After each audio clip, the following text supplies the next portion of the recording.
Hi, my friends. Welcome to Sort of Brilliant, a show where the characters are made up and the sorting absolutely does matter. My name is Rachel. And I'm her best friend and co-host, Lauren. Every other week, we're going to invade a fandom and determine whether your favorite character belongs in Gryffindor, Hufflepuff, Ravenclaw, or Slytherin. We're the Harry Potter podcast that talks way more about any other franchise. Here, we use the sorting structure from Harry Potter as a common language without supporting the author or her beliefs. As for the sorting itself, there's bound to be some arguments along the way. But in the end, we're always right. According to us. According to us.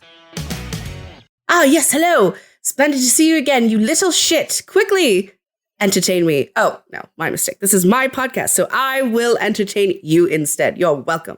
Welcome, one and all, to another episode of The Great Sort of Brilliant, a podcast where you can agree with me or, frankly, you can fuck off. I couldn't really care less, although my partner may disagree with me, yet I still find myself not giving a fuck. And so, enjoy and huzzah. Hi, welcome to Sort of Brilliant. Lauren paid me money to do that. Do I have to speak? You said it was your podcast. I don't know if I even need to be here. I was being Peter. Well, exactly. Peter could do it alone. In character. Yeah. He could spill a whole 2 hours. I shall simply just talk to myself for the next hour. We didn't even talk about who we're sorting. I realized that.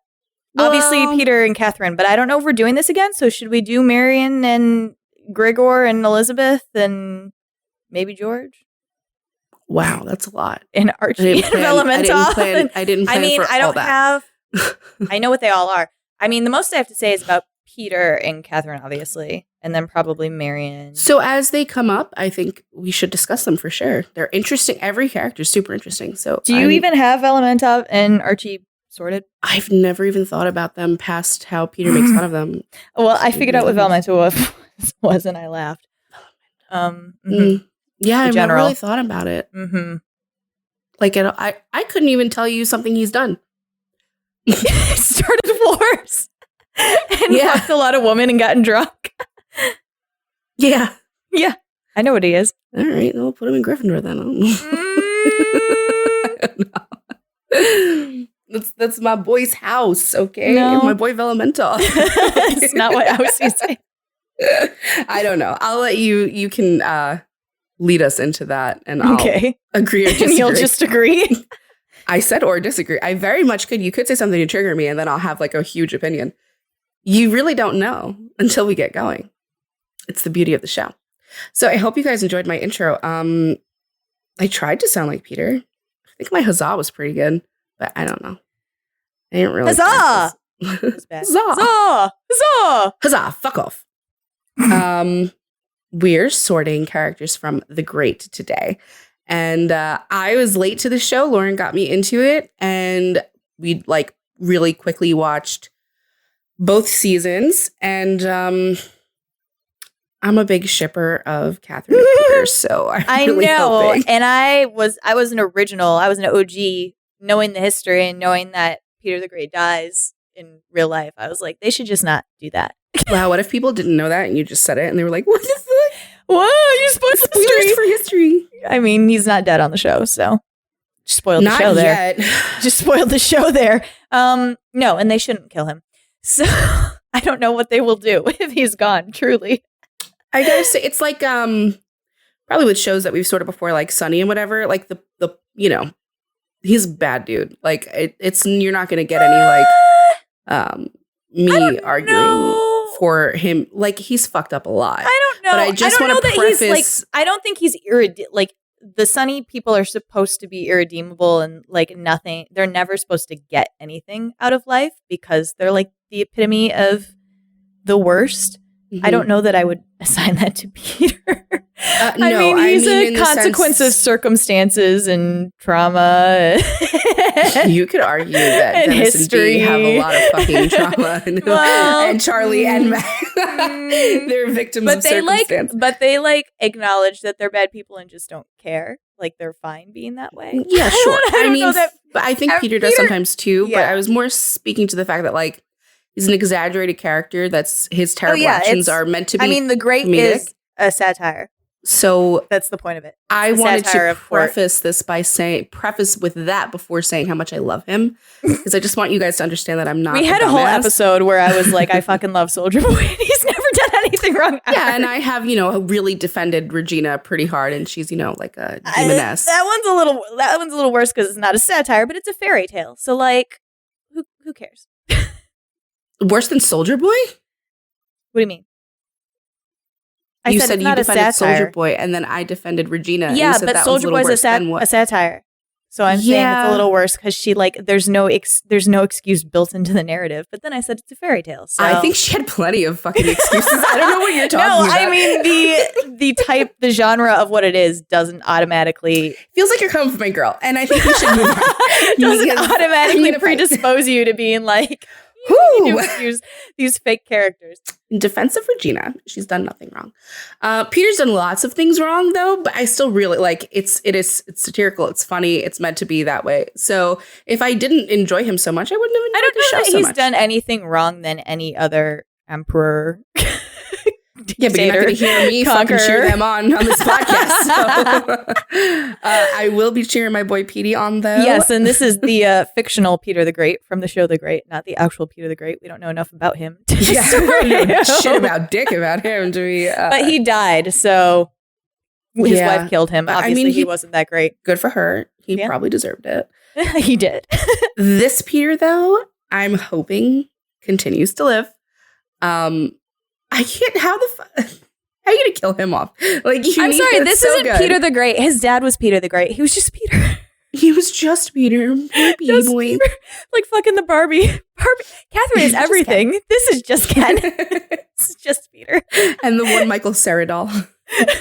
Alan. I'm very much looking forward to that. We'll have to sort that. I can't wait. Yeah, we don't have any room in the schedule. Yeah, one day. We'll have to sort one day. It's fucking fun. Just for fun.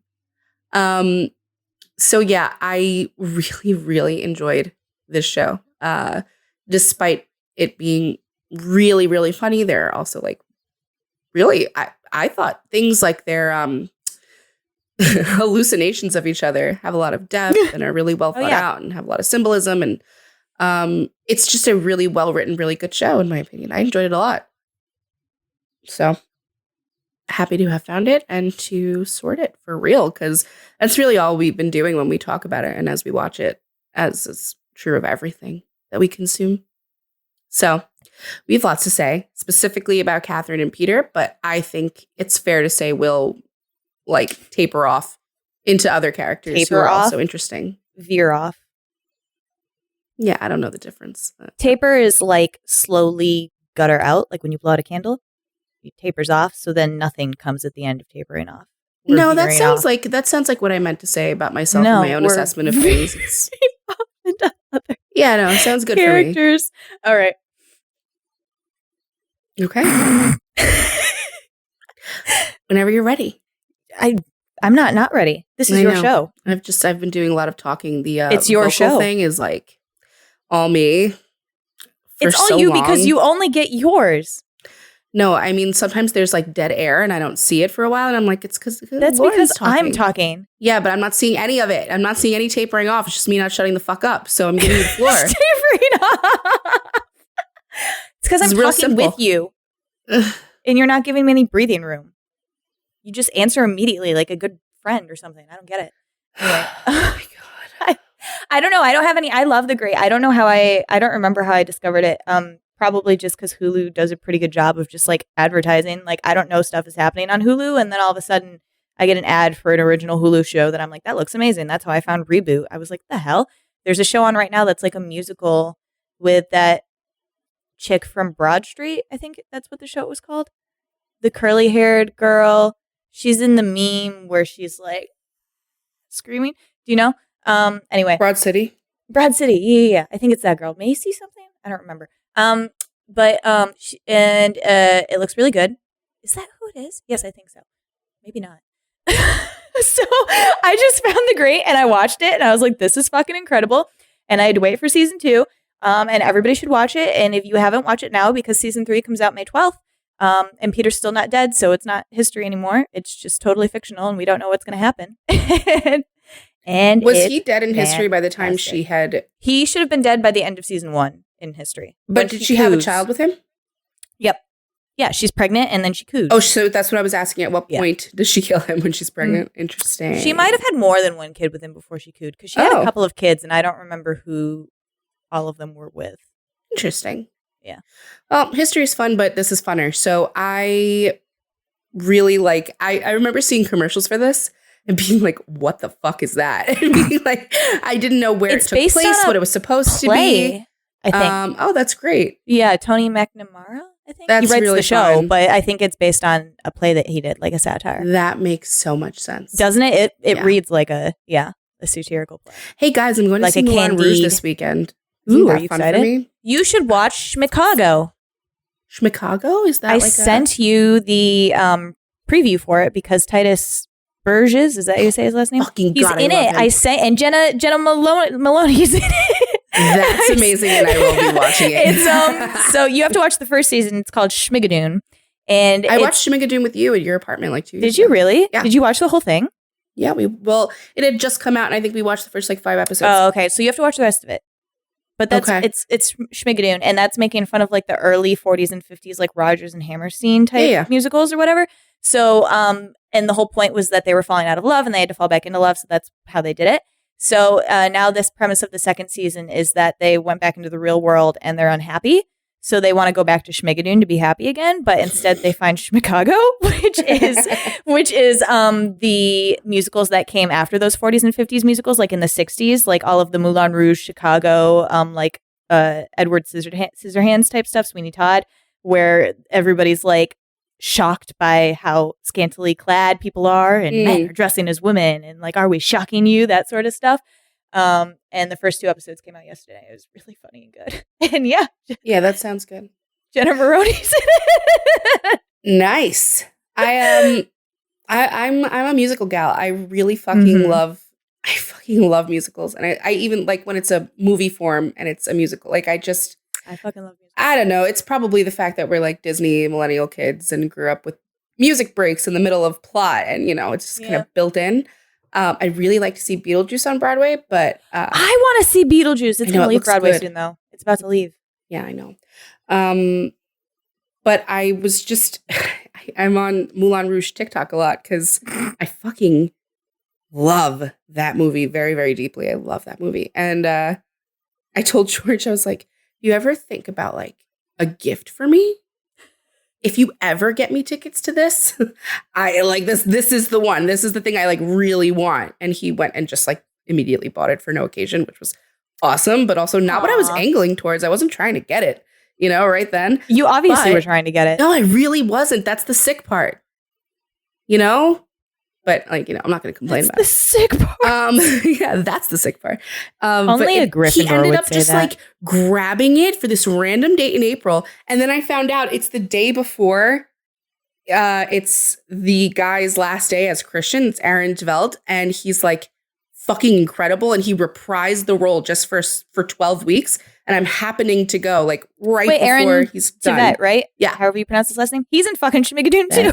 Tveit. Yeah, he is In Chicago. He's oh my god! Oh Have you yeah, I saw seen him his. in I saw as Christian? I saw his performance on TikTok. that That's everybody's literally freaking out about. why Yeah. I wanted to go see this show, and I didn't expect him to be in it anymore because I remember that he left Broadway, but he came back, and I didn't know any of it, and I'm very excited. And I have like a horrible feeling in my gut that he's not going to be doing the show I'm at, but maybe he will. Who knows? So I'm excited. If any of you have seen it, please like talk to me about it. I'm a Moulin Rouge girly. I love that goddamn movie so much. We should sort that. Moulin Rouge Yeah. with Ian McGregor. Yeah. So good. You won't be able to stop me from singing throughout the whole thing, so maybe not. I mean, I won't be with you, so. Oh my god, it's so fucking good. So back to the great though. Yeah. See, Did I speak enough for you? I tapered off. You It did taper off. degraded. You stopped talking. That's what tapering off is. Yeah. Instead of veering into another discussion. Yeah. Whatever. I've been up since 5:30 this morning. I don't fucking. That's fine. I don't know what words You're mean calling your anymore. own self out. I don't know why you did that. Am I? Yeah. I don't know. I felt very attacked by your correction. You said, see, I tapered off. I don't know why.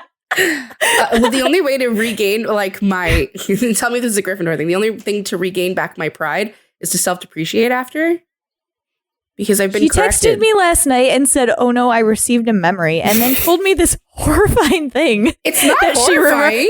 It would have horrified me to have remembered that, and then said that to somebody in public. I think it's fucking hilarious. I don't remember. Did I? I probably didn't. Did I send you the TikTok of the interview Pedro did where he talked about how he got the role in Game of Thrones? No. I should have sent it to you because he got it. He got it. He was mentoring this kid who was like 25. And so he wasn't like well known then, right? So he was just like mentoring this kid, like telling him he'd been auditioning forever. And he was mentoring this kid on how to send in auditions or whatever. And this kid brought him the role that he got in Game of Thrones and was like, "Can you help me like build an audition package for this or whatever?" And Pedro read the part and was like, "This is me." Joey on Friends did. Are you He fucking went serious? home and he recorded an audition. And then he contacted Sarah Paulson, who is friends with the wife of one of the creators of the show. So Sarah Paulson like got his name on the radar of the creator and like sent him the audition tape or whatever. And then he got the part. So, but somebody in the TikTok mentions was like, you couldn't have paid me to say this out loud in front of people. I don't know. And that's how I felt last night when Rachel was texting me. She was like, "I have to get it out or it lives inside me." And I was like, if I tell people the embarrassing shit I randomly remember and like have to cringe for 9 hours over, it becomes real and then I can never escape it. It was real. It was real. There's nothing that we can do about it. I just forget it forever. I don't know. Like, I think it's so funny. Like, I don't know why people wouldn't talk about things like this. Like, it's hilarious. Basically, I wrote an email confession to my childhood crush in like 2nd grade. And it was like this very well thought out, like, "By the way, I like you, not as a friend like you. I really like you. Please get back to me before the end of the summer. Thanks." And he like sent back that he didn't like me back, and it crushed my soul. I thought that was so fucking funny. Like, what a loser. That's so good. There should be a show written about my, like, you guys have no idea, you know? There should be books. Like, my life has been so fucking goddamn ridiculous in such a funny way. Why not? Why not? So, I just tell Lauren this stuff sometimes and she like kind of doesn't really respond to it. I'm like, that's What do okay. you want me to say? I don't know. I don't know either. I never know. I'm like, do you want that's the thing. She doesn't want comfort. Like, it's so long No, ago not that at she all. doesn't need comfort over it. She doesn't need like, this is what you should have done. Like, that's not going to help. She doesn't need advice or anything. She's just like, "Man, this thing happened." And she's like screaming at me for like texts and texts and texts. And then I'm like, I don't know what to say. I just want to talk about it. I think it's funny. Yeah, I know. So I let you talk about it and then I respond. Yeah, but you're like, she'll be like, "What do you want out of this? What can we do here?" Like, I don't know. You're not my therapist, bro. Just like, you know, laugh and it's funny. You don't think it's funny what I told you? No, I do. But like, did you want me to be like, "Oh my God, you're so embarrassing"? Like, I don't. You could do that if that's how you felt. Sure. I mean, that's better than no reaction. Just being like, I don't know what you're looking for from me right now. Like, it's so formal. Just, That's you know, not call a me a dumb reaction. bitch. Like, I'm a dumb bitch. That's all. Okay. That's all I need at the end of the day. I'm going to say it to myself whether you do or don't, but it's funnier coming from you. All right. So, All right, I'll remember that. yeah, About you, I guess. she's downloading new information to her brain, guys. She's receiving it and she's inputting it right into the center console. So, this is going to be a fun conversation because of the houses that are involved here. So, Yes. fucking That's why I wanna sort like Marian and Grigor, because I think the Grigor George Peter is pretty great. Yeah, when It we talk says a about lot. Peter, we have to talk about them for sure. Yeah. So okay. I would like to start with Catherine because I started off in one place with her and ended in a like completely other one. You did, and I had to do actually a little bit of work convincing you. Okay. Why'd you say it like that? I did. You have no faith in me for getting to the correct place. No, on my own. I do. But you at the beginning when I told you, when you were like, "She's this," and I was like, "No, I think she's this," and you were like, "No," and I was like, "You need to watch more of the show." Yeah, no. I was like, I fucking know that she's got to be like this house because of the 2 episodes I've watched. And She was really confident. dude, when you're it wasn't just that. It was just that you were like, no, she's not what you think she is. I was like, the house she ends up actually being in is just really fucking interesting. And she doesn't present as it to me in the first 2 episodes right away as that. Because they're really just developing. And some of the conversations Lauren and I had about these characters was like, it took a little time. Not because there's no vibe or feeling about it, but because it's like, they're very, very interesting and complex. And it takes you a second to feel rooted in your opinion, to be like, okay, I have this to back it up. I'm going to be real here. Peter confused the hell out of both of us until a very certain point. Oh man, I don't remember the moment it was for me. You were earlier than me, but I don't know if that was helped by the house that you are and also by me saying that I had the issue.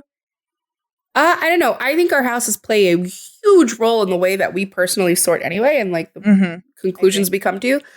So for Peter, we'll get to Peter, but for Catherine, are we doing Catherine first? Okay. Yeah, for Catherine, I feel like I would have ended up there when her mother was introduced. Really, that long? Yep. Not the episode I said I got there? Wow, okay. I don't think so. Not for me. I was really on the, I think she's a Hufflepuff train for a while. And I think it's because she comes in. Dude, she was lying on the ground telling everybody to stop talking to her and like punching herself in the face before that. It wasn't quite to the degree that we reached for the end. Actually, no. It's when she's pregnant and she's going through her hormonal shit. Okay, so that was like early season 2 for me. That was early season 2. Later than you for sure, but like that's when that would have hit me like a fucking train. Because the whole first season, I'm like, this is a very, very diplomatic, justice-driven character that is fucking obsessed with this group of people that she wants to fix. And it read very much as like baseline Hufflepuff for me. And I'm watching her do this like crazy unhinged shit. And Lauren's like, she's not that. I'm telling you, she's not like, you're gonna like be mad at yourself for saying it because she's not that. And yeah, that is what happened because she's very, very much not a Hufflepuff in the funniest fucking way possible. So, you want to tell them what she is? Yeah, I mean, sure. She's definitely a Ravenclaw, which I think is great. I fucking love it. So funny. And I had that thought. Actually, no, I did have her sorted really early. So this is Catherine, and we learn about her backstory way later. So we didn't have this information at the beginning, but I knew at the beginning what she was because I saw her system switch. I just didn't know what it was before that because she showed up and gave Peter a dandelion. He said, she gave me a twig. She another. What did he say? He called her mentally challenged or something. Yeah, something to that effect. Yep. Something. Yeah.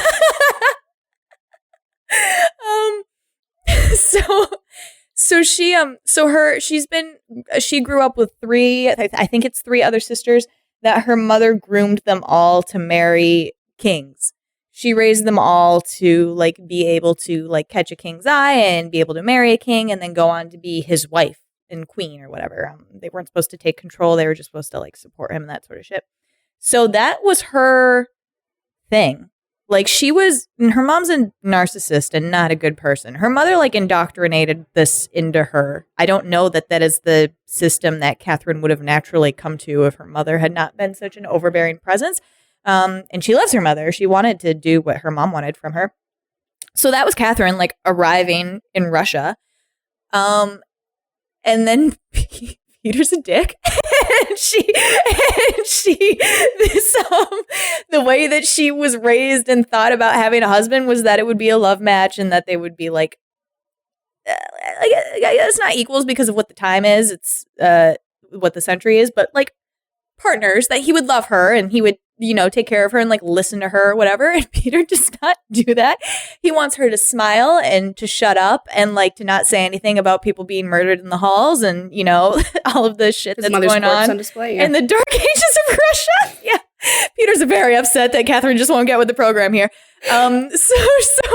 So she dislikes it so much that Peter's like, well, I want a new one, so I have to kill her.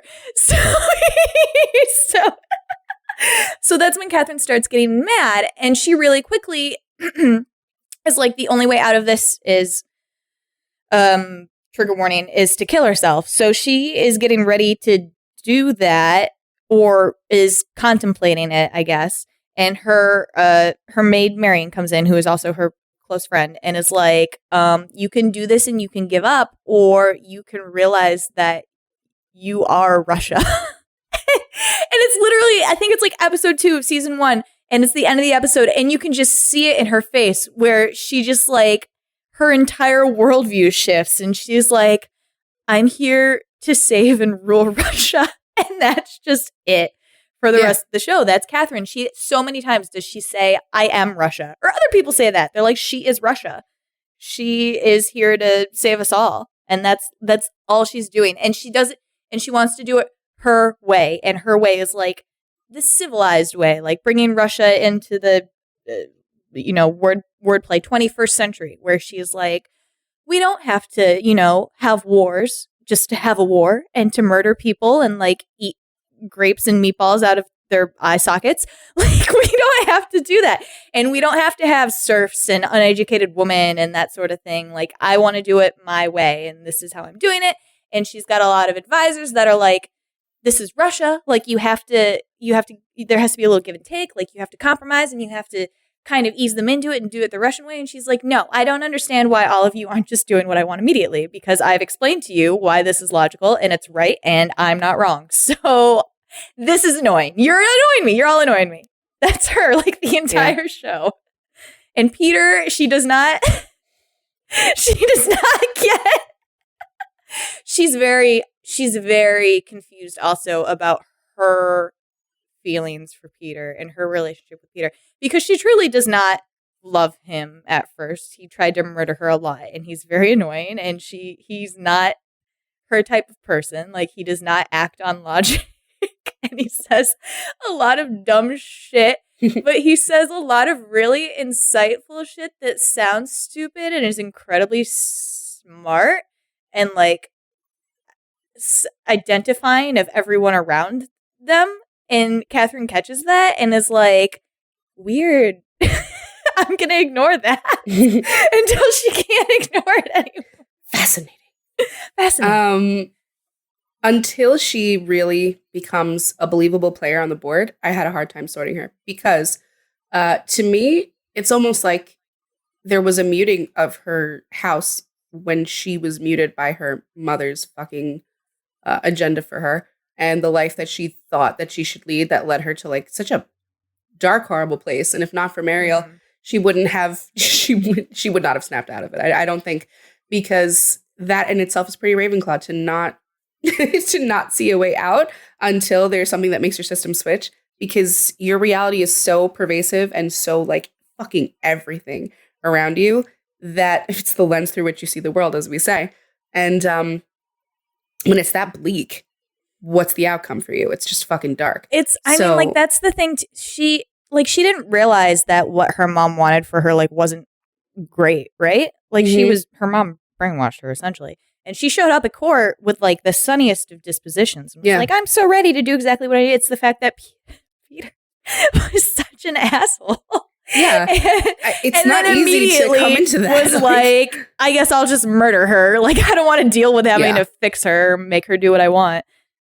Man, he grows so fucking much too. Yeah. The growth of these characters over 2 seasons is just, it's a lot. But that was a point for me, a turning point for me, where I was able to say, okay, this is not a Hufflepuff, because she didn't stay that way. And Lauren promised me she wouldn't, and it would have been terrible TV if she hadn't grown. But I don't even know. Does she grow, or does she? Well, I guess she grows into herself, into her power. I was and like, that she is degrades the key, a bit. That's the key word that I was actually like angling towards. It's the when you see the I am Russia and everyone goes, she is Russia, like you were saying before.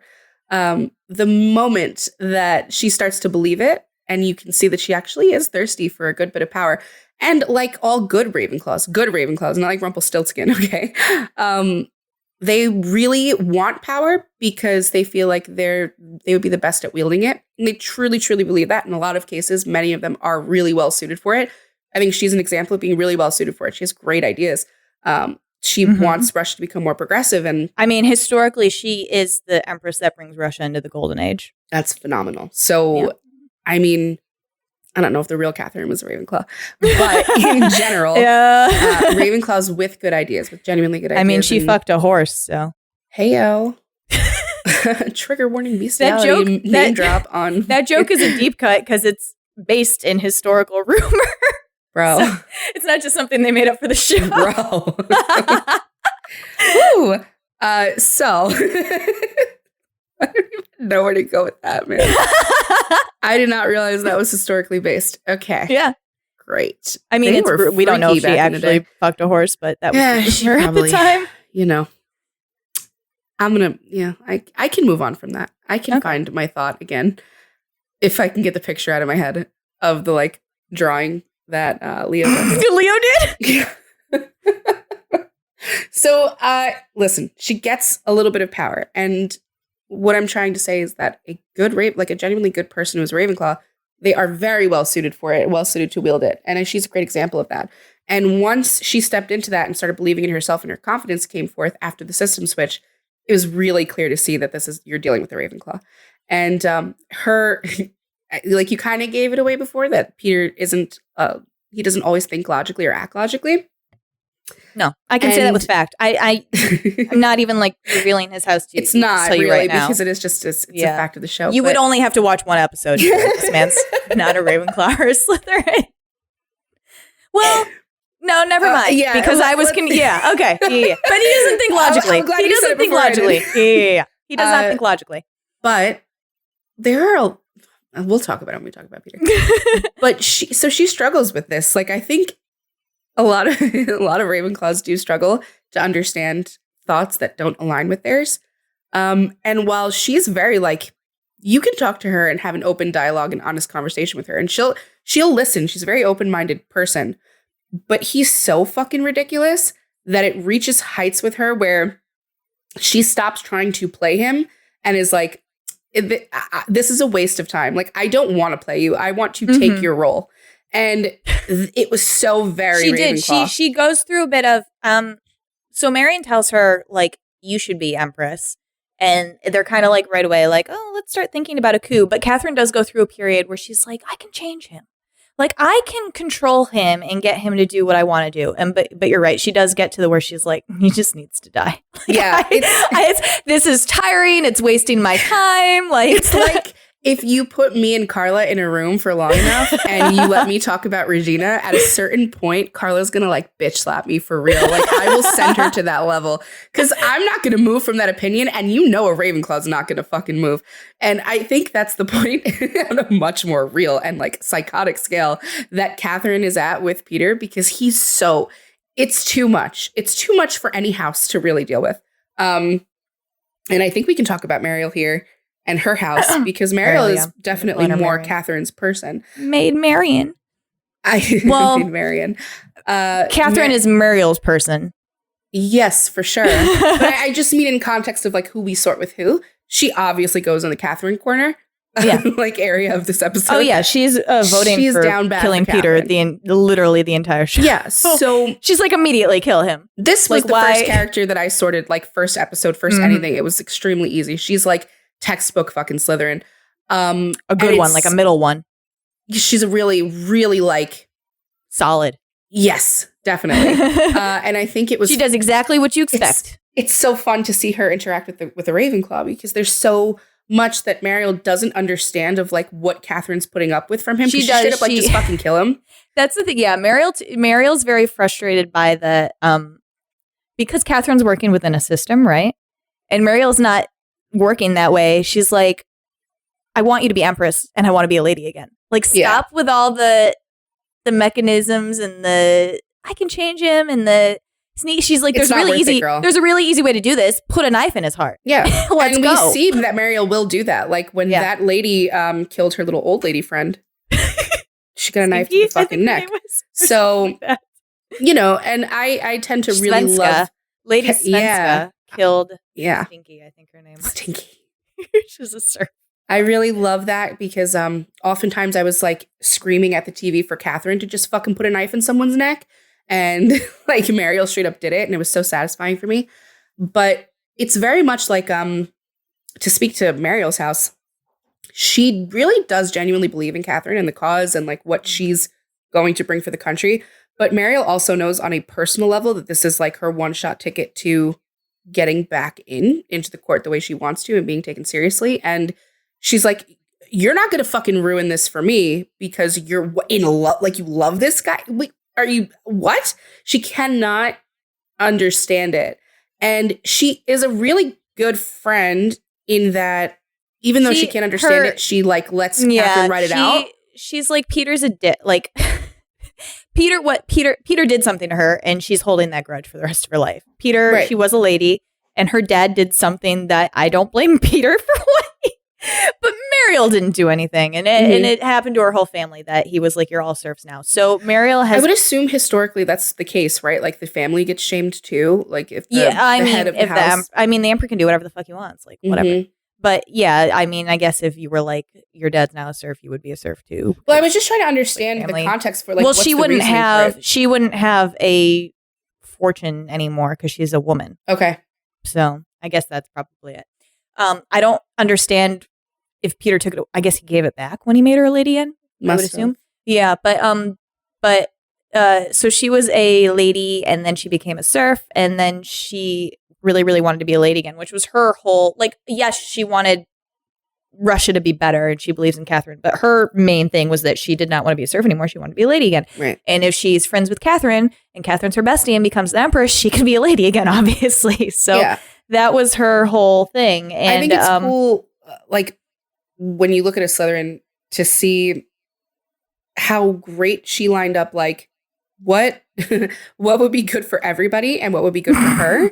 And how she's making the two connect. And I mean, they do, like, already. She doesn't need to do much work to make them connect. But you can say that she's playing so hard because, like, it's everything's on the fucking table. So she's not going to risk anything getting in the way of that. And if she had her way about it, Peter would have been dead. Season 1, episode 1, like, done deal. But she has to wait. And she does let Catherine work it through. And she doesn't... she voices her opinions. Sure. She doesn't mask any of her opinions to Catherine about Peter or about the way the court is run. Never. Like, doesn't sugarcoat anything. But still, like, she doesn't try to get involved or do her own fucking coup or in any way, like, try to actually move the pieces on her own. Like, she lets her friend figure it out and get to it, and with gentle steering and nudging. She is. She's an advisor. Yeah, and definitely. She like remain like not an official one, I guess, because she's a woman, but she is an advisor.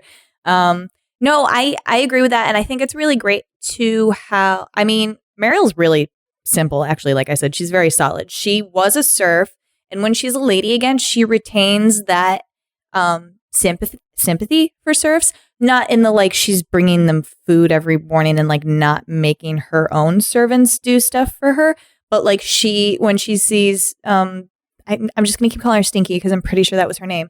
When she sees her struggling, she brings her into the house out from the stables or whatever because she's like, I remember what it was like. So she still like maintains that sense of awareness that she gained that sense of like, I can think like a serf. So now she's stuck with it and she can't like walk away from it. And she also, when she becomes a lady again, she doesn't forget how all of the other ladies mistreated her as a serf, and she's not forgetting that. She's like, I will not interact with you or treat any of you nicely. That's not happening. Fair. Like, very fair. I think she's a great, like, she's a great judge of what's going on in almost all respects. Like, I personally don't like Archie. Archie is her cousin. Archie's also a Slytherin, I never warmed up to him in any capacity. Like, yeah, I want him to get as much dick as he wants, but he's a Slytherin, and I can tell you it's like mainly I'm not into it at all. That conversation they have where she like tells Archie what she's been doing, and he's like, you could have turned her in ages ago and Peter would have just made you a lady. So he's like thinking like it too, but he doesn't have the emotional connection to Catherine that Marial does. Right. But then Marial does end up doing what he said because she convinces herself, and it's partly true, but she convinces herself that turning Catherine in during the coup will save Catherine. Right. Which it does. And then it's so funny because after that, when everybody tries to be like, you betrayed her, she's like, no, actually, I saved her. She's like, I'm not backing off of that one. I did it. I'm great. You should be thanking me. Yeah. She has a knack for like turning a situation into her favor. So even if like it could be read as a fuck up, she's already ready with an argument for why it's not a fuck up, which is like really textbook, like middle of the road, very solid Slytherin. And she doesn't have much guilt about it. And I don't think she should. She really, to me, only fucked up once in the entire 2 seasons. And shit, whatever. Like everyone else fucked up way more. So you're allowed one. But Archie, I just don't. I don't know. He's just not my cup of tea, not my kind of character. But he's in her circle, and so is Catherine. I think Catherine's in her circle anyway. That's how I read it. Because I think she really does come to really give a fuck about her as a person. And Archie and now Grigor. And now Grigor, is like all it is. Which is a great couple. Like really, really good shit. Really good getting them together. I very much support that pair. I do too. I love it. I ship it. Yeah, it's good. Grigor's a little Slytherin sim. Grigor and her and Catherine and Peter, the only 2 ships, right? Like kind of that you can root for. And I guess George. I care about George Peter, and Grigor. I don't take George's relationship seriously. So maybe that would be where I don't take George's relationship. No, I don't because George is also a Slytherin and she's very much about herself. But she's very much about herself. Listen, I go to the fucking mat for Slytherins, okay? Mm-hmm. But the only Slytherin on the show that I like, that I'm identifying is Marial. Like, I don't like those other 2 at all. So that's interesting. Yeah, I don't know. They're not likable to me. I think Archie. I know you like Archie. I got that vibe from you the whole time. I don't dislike him. He's not like my favorite character or anything. I don't dislike him. I think he is very smart. And I think he's so interesting in that he's made God be his person so that he doesn't give in to his like selfish urges. It's so fascinating how he's managed that. He's fooled himself into it. I find it aggravating, not fascinating at all. Just feel good, man. Like you're so annoying. I can't after a while. Also, you probably don't have any Catholic guilt. So what do you know? No. I went all the way through. I'm confirmed. I'm going to heaven no matter what I do. Girl, same, but like I don't want to meet people like him up there. God, whipping yourself and shit. I'm actually agnostic. I'll only know heaven exists when I get there. I need proof. Yeah. She's the thing all agnostics say, because agnostic Slytherins, because you have to middle of the road it, because what if you are wrong? Just want to go on record and say I love you, Jesus, and I totally believe in you. Anyway. I don't know. He's a very he is the kind of Slytherin that withholds from himself very well, like withholds Archie, yeah. I find it a very frustrating trait of Slytherin House to just deny yourself. Be yourself. Yeah, it's annoying when you're not yourself. Even if it's a shitty person. That's it. That's about all I'm trying to say. Archie is convinced like his real self is like devil incarnate. So he doesn't want to do that. Yeah, okay, same, but also like you need the other half that you're like, I'm actually also a god. Like to balance that out and have some fun. He's got to be having on the mushrooms the entire time. Be able to do that. He needs some Gryffindor friends. I don't know what to tell you. Like he needs help. I mean, it's the thing that he's done to himself has made him, contrary to what a Slytherin should be, easier to manipulate. Mm-hmm. Like a lot of the time he's not, but all you have to do is,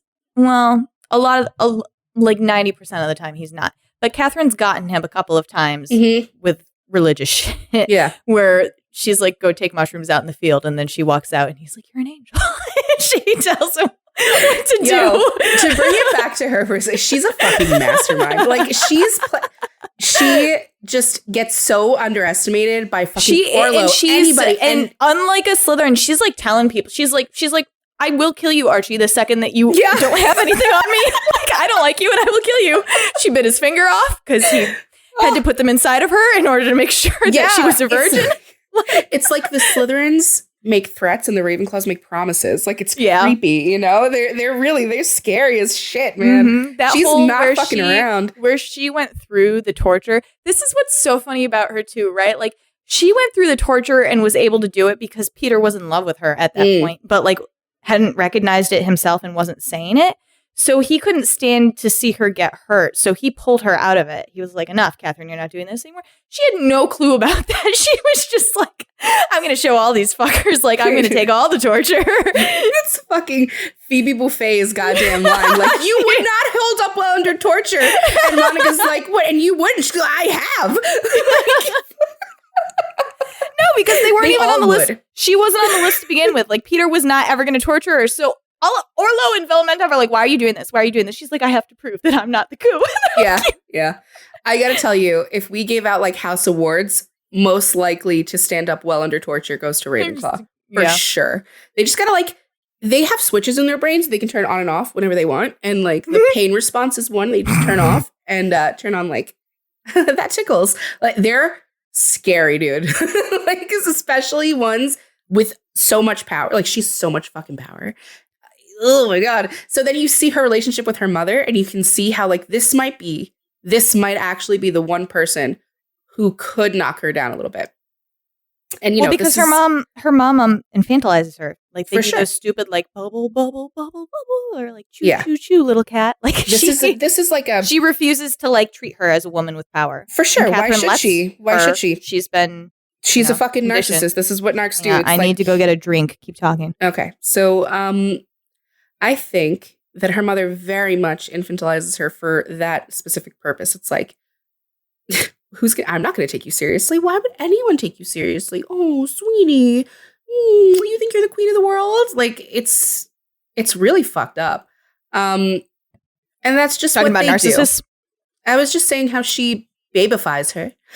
Because, but I already said that word. I don't want to keep saying it. Well, it's the only word for that. She babyfies her because she's trying to keep her under her own thumb. And she's very much like, honey, if I can't even take you seriously, right, how could anyone else? And it's just like a huge fuck. We just talked about shit like this when we talked about Regina's mom in Once Upon a Time. Same shit, okay? And she gets you for a minute where you're like, shit, maybe she like does care about her daughter, but she's going all about it in the wrong fucking way. But in my opinion, no, not really. I don't think she cares about her daughter at all. I think her children she are chess cares pieces about marrying her children off and getting power in that way. Yeah, so, and because of what Catherine's done, her other daughter can't marry Louis, who would be would be the best king. Because France was the most powerful. My least favorite One Direction member. So, I crack myself up, guys. Her reaction to her mother when she fucking sees her, it's so Ravenclaw. She's straight up like, get the fuck out. You don't take me seriously. I just don't want you here. After like crawling in her bed and she's like, Mommy, I love you. And like, I'm so worried and I'm scared. And she's like confessing these very vulnerable feelings to her, which is very difficult for a Ravenclaw. And who, if not to your mother, would you do that? And that kind of trust being betrayed, a Ravenclaw can really easily snap and just be like, well, now fuck you forever. And fuck I think, forever. Yeah, very nice. I think if Peter hadn't fucked and killed her, she would have held that grudge. But because now it's like, I don't even have the opportunity to hold that grudge. You took my mother away. Like, you took that from me. I can't even yell at her again ever. I just find it to be very Ravenclaw. Like, I know how I would have reacted in that moment as a Gryffindor, and I know how other Gryffindors would react to things about their mothers. But it's very different. So the way that Peter gets her to fall in love with him, like how she reacts to that. So because Elizabeth is trying to help Peter once Peter says that he loves Catherine, she's trying to tell him like how to. She's like, you have to ask her what she doesn't like about you, and then like work on that, and you have to not be so eager. Like, you need to pull back, right? And so like the way that this whole relationship starts is that Peter wants to kill her, and then she's pretending to be happy, and then he's like happy again because he doesn't have to think about it anymore. And then she starts playing him, and he likes that. The flattery will get you everywhere with Peter. She starts playing him, and he enjoys that. And then and he gives her a lover. and then he does the tongue thing. He does the tongue thing. Because he's like, the first time he does it, it's like as a reward. Like Elizabeth shows me. It's like a reward. Like she does something good in quarters. Gives him good advice or something. And so he does it as a reward. And then they're both like weird because that's the first good sex we've ever had. Right.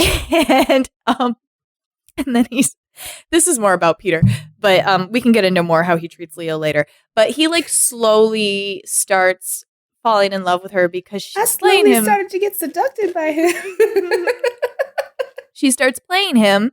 And Peter's pretty easy to play. There are easy buttons to push, but it's not like he's not manipulated into loving her. He just I don't think so either. No, I don't think so either. He because the vision at the end of the show like shows you that the reason that he loves her is because of how like ruthless and scary she is. Yeah.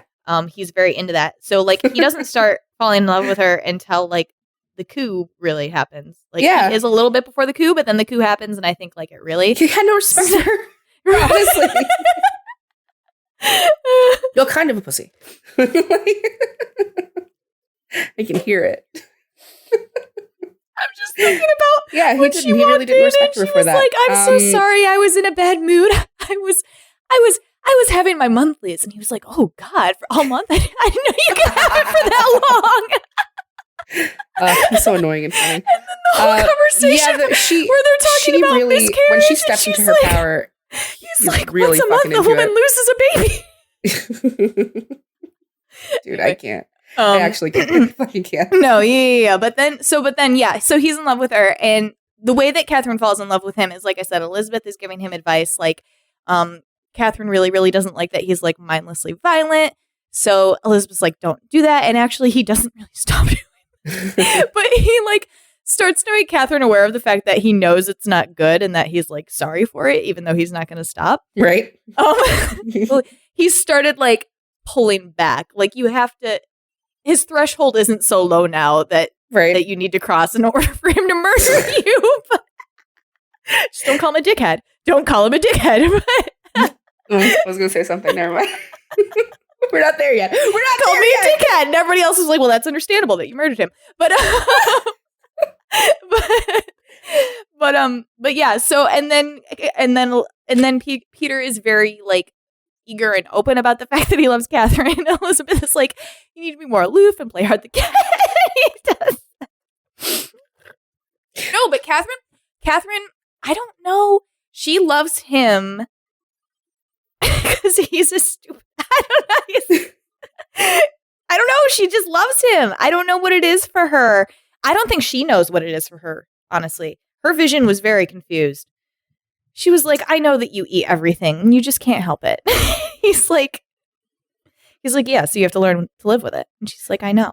I wonder if she was ready to murder him at the end of season 2. She was. She did it. She thought she did it. And then she was very upset about it. I think she's fascinated by his eating in every way, sexually and like just in general. She finds him fascinating. She does. She's very not confused. She understands him, but she's very like, I really like what I think you're going to do next, and I want to see it happen. Like they have this back and forth at the end of the first season when the coup is happening, where they both do. I couldn't even tell you all of it, but they both do variations. She's the first one. He says, "You're playing me," and she's like, "I love that you see that." And then he gets her back almost immediately, and she went, "You played me," and he went, "I love that you saw that." And it's like, it's like the essence of their entire relationship. Like they're so into it for different reasons. Because Peter is not a Ravenclaw. I'll just say that. I'll say that now because I'm sure we're talking about Peter soon. Yeah. Fucking really fair, yeah. Yeah, because we will talk about how Rachel and I were confused and thought maybe he could be a Ravenclaw. Listen to me, dude. The first couple episodes with him, it's fucking wild. It's really, really...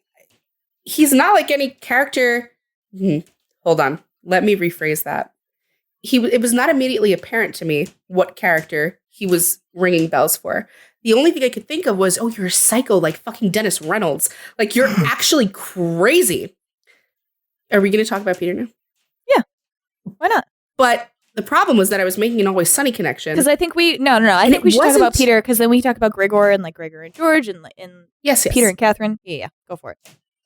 So the connection I was making was to another Sunny actor, not a Sunny character. I was making a connection to Ian on Mythic Quest. Very much.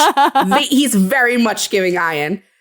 And I'm going to let Lauren spout off from here for a minute because I'm trying to find in our text thread the moment that I got it. I'm searching. I was like, Rachel will talk the most about Peter. Like, I'm going to. This. I'm going to say a lot.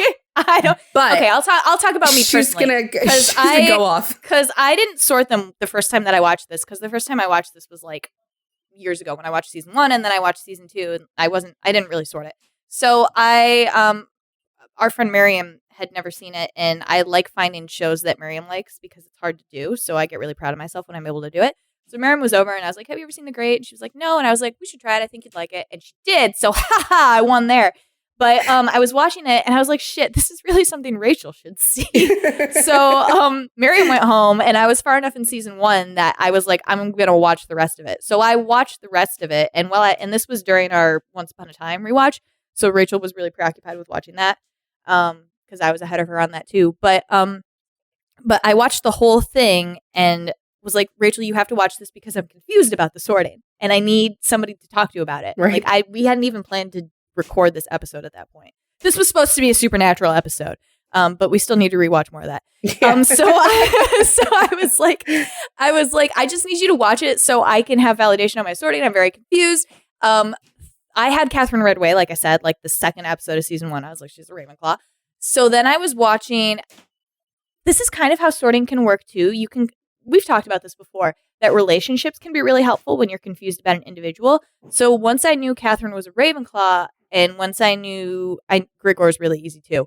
So once I knew him, I was trying to get a foothold on what Peter was based on their interactions with him. And the only thing that Peter could have been is a Ravenclaw or a Gryffindor. Because like Rachel said, he's psychotic, and that's kind of the Ravenclaw aspect of him, that he can be like all over the place. His ability to say really smart things really stupidly and to not have people pick up on it, I was like, that's kind of Ravenclaw. His systems seemed to be like it could have been being emperor. Like he was trying to, like he was trying to live up to his like parents and blah, blah, blah. But I was very confused because the way that he acts is so purely Gryffindor. Yeah. Like his mannerisms, the way he moves, the way that he says things, the way that he goes through conversations, even though he says really stupid things or really smart things in a really stupid way, it's just the way that he presents them to you is like Gryffindor. Like there's this one scene where, well, after he almost dies because Grigor poisons him. So after he almost dies, he comes back and he's like, I have to have a lifestyle change, like near-death experience change me or whatever. So he's like sitting outside watching a bird. And Grigor's also messed up because Peter is fucking his wife and Grigor loves his wife and he hates it and he's best friends with Peter. So he's also fucked up. So Grigor kills this bird and gives it to Peter.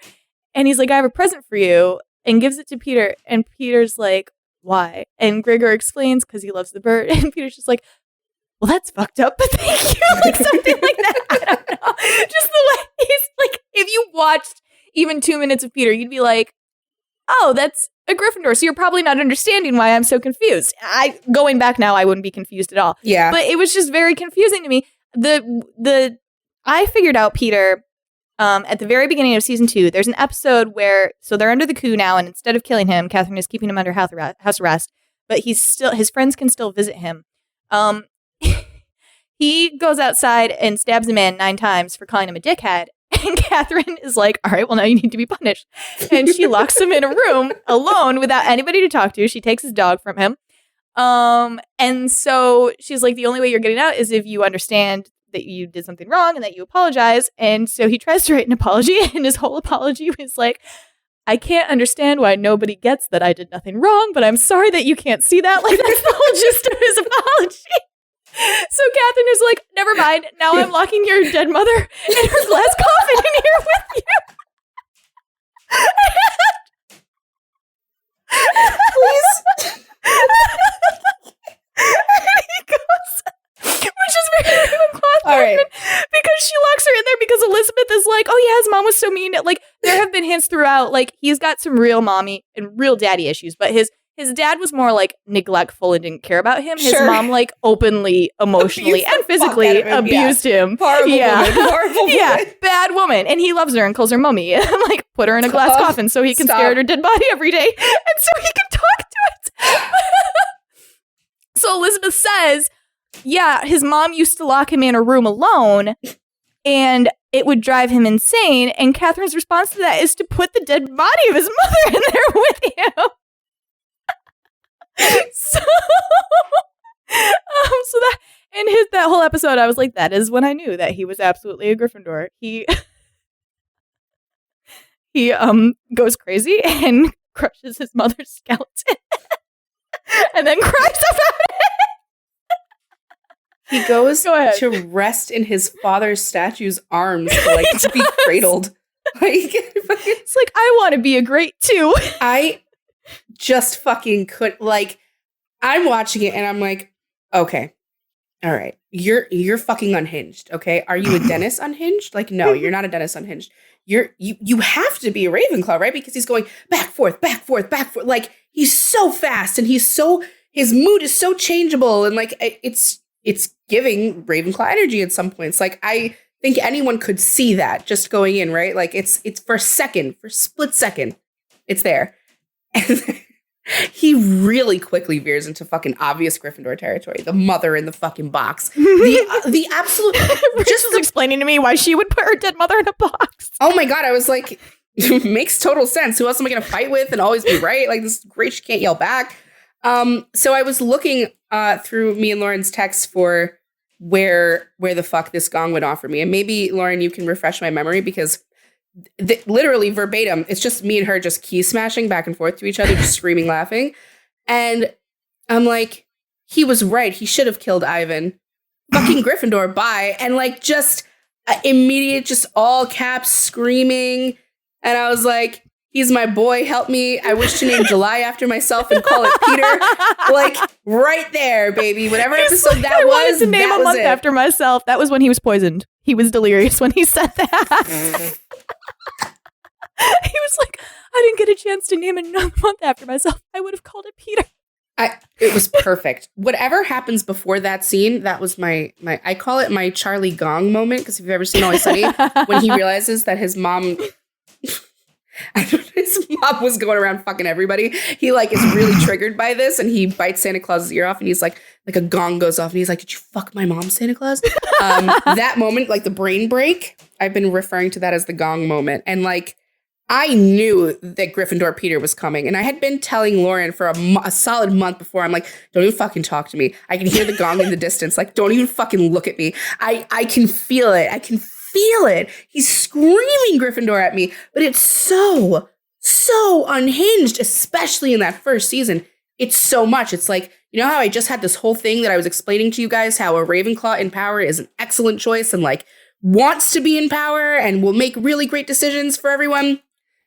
If you put the wrong Gryffindor in power, everyone's fucked. Like, everyone's completely fucked. He doesn't even want to be making decisions. I mean, this is a huge Gryffindor thing, right? We don't want to fucking make any decisions. He doesn't want, because the Gryffindor's thing is also like, you're responsible. Exactly. And obviously the Emperor, he's responsible for Russia. Truly, he doesn't want to be. He, so many times after Catherine coos him, is like, I don't even really want to be. Yeah, he just wants the perks like, of it. He was like, it was something I was born into. Like, I'm chosen by God, so I guess I'll do it. But like, if Catherine wants to do it, yeah, like, that's fine. no, literally. Yeah. And I think his slow descent into Gryffindorism, like, really becomes more and more prevalent also as he grows. It's the same thing that happened to me with Catherine. These characters start off in one place as one person, where their parents tell them who they're going to be, or society tells them who they're going to be, and you're presented them in that form on the show, and you're like, you're coming off as one way. And then you see them come into themselves and make decisions based completely on their own brains. And the houses jump the fuck out. And it's no different for Peter than it was for Catherine, at least for me. As he like journeys along his love story with Catherine and actually falls in love with her, it's a very, it's not immediately like pure and sweet. It's not, because what Peter's into is there. I don't even know that I would call. Well, I guess the first time it's actually sweet is when she's like crying about the surf uprising and all those people are dying, and he comes into the room to kill her and sees her sobbing on the floor, and like goes and like holds her. That was sweet. To be fair, he doesn't really know how to love or what love is. All of his examples of love have just been just shit. Like, I think the only person who's really loved him probably would be Grigor and Elizabeth, and that's it. Like, his parents obviously didn't, and his even Elizabeth chooses Catherine over him because she chooses Russia over him. And I gotta tell you also, like, I'm watching it and I'm just supporting everything he does. I'm like, this is an unhinged show with like terrible people making terrible decisions. Like, if I gotta pick one, hell yeah, cut off their fucking heads, bro. Like, I was like a ride or die for everything he was doing, except like the really heinous shit. But like, even that, him throwing Marial's dog off the balcony, hilarious. I mean, it lives. It's in a parachute. It was fucking funny, dude. Like, I was like, no one should give me power. No one should give me power, because his whole thing where he's fascinated with the parachute, and he's like, oh, so this is science. Why did nobody tell me science was interesting? Like, it's just, he's so very much the kind of Gryffindor who's here for a good time, not for a long time. Like, he's just, I want to have fun, and you guys are being such fucking buzzkills. If I die, I die mentality too. But he's also got like, I'm not gonna die because he loves life too much. So, well, no, he was like, there's no possibility of him dying. Like, oh, you mean on a mental level? No, like on a mental level. Yeah, on a mental level, and also because like actually, when you see him in fights, you're like, holy shit, he's not dying. Yeah, like, he's good. Which is why it's so funny that Catherine's able to coup him because he gets hungry. Yeah. They get him trapped on an island and there's no food, and he gives up his empire for food. Yeah. And he likes to say that to people. I think that's part of the reason, because he's like, I am a good fighter, actually.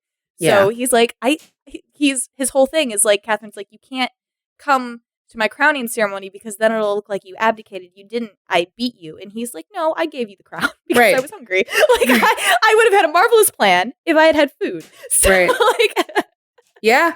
He's probably right. I agreed with him. Like, you know, when he cares enough to argue, good luck. Like, he'd be making some good points. Okay, that's all I'll say. But he, like, just recently in the episode we watched where their son just goes missing for a minute, he's like, you want to say that I lost him? You want to blame me? I think it's you that lost him. And like, he just won't admit fault. Like, it's not, don't say it's my fault. It's not my fault. It's your fault. Like, that is crazy, Gryffindor. He does. Like, I think he does at one point. He does at one point go, it may have been me, but you shouldn't have given him to me or something that. Yeah. Even though it's my fault, like, it's still going to be your fault somehow. Don't fucking, like, don't put that on me. I don't think that us as a house, I don't think any of us like feeling blamed or shamed in any capacity, really. I think it's like feeling your responsibility. Ugh.